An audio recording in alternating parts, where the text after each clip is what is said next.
దేవుడు మనకు అనుమతించిన కార్యాలను సాతానుగాడు ఎట్లా చేస్తాడంటే మోసగించి మానిపులేట్ చేసి, ఏం తప్పు లేదమ్మా, అందరూ చేస్తున్నారు, మనం చేస్తే తప్పేంటి అని మనల్ని ఒప్పింపచేస్తారు. అందరూ చేసేది నువ్వు చేయడానికి వీల్లేదు.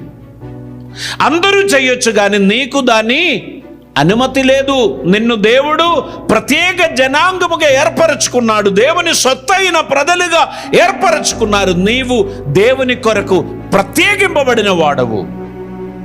అందరూ చేసేది నువ్వు చేయడానికి కుదరదు. హల్లెలూయా. ఆ విధంగా అపవాది మనల్ని మోసగిస్తాడు. అపవాది మోసగిస్తే మనం ఆయన బుట్టలో పడతాం. ఏం జరుగుతుంది? దేవుడు అనుగ్రహించు మహిమ మనం పోగొట్టుకుంటాం. దేవుడు అనుగ్రహించు కృప మనం పోగొట్టుకుంటాం. మధురముగా మాట్లాడేదాన్ని విని మోసపోకండి. మీరు జాగ్రత్తగా దేవుని అడుగు జాడలో నడవాలి.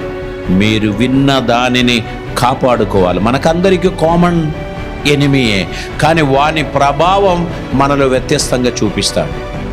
తొందరగా బుట్టలో వేయగలిగిన వారిని తొందరగా వేస్తాడు.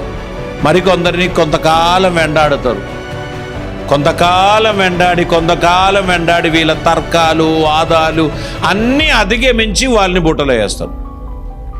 ఇంకా సాతాను దగ్గర చాలా రకాలైన తంత్రాలు ఉన్నాయి. కొందరికి తంత్రం ఏం అవసరం లేదు, ఒట్టిగా సాయిగా కొడితే అవతల పడుతుంది. కొందరిని అలా కుదరదు, వారికి వాక్యమే చెప్పాలి.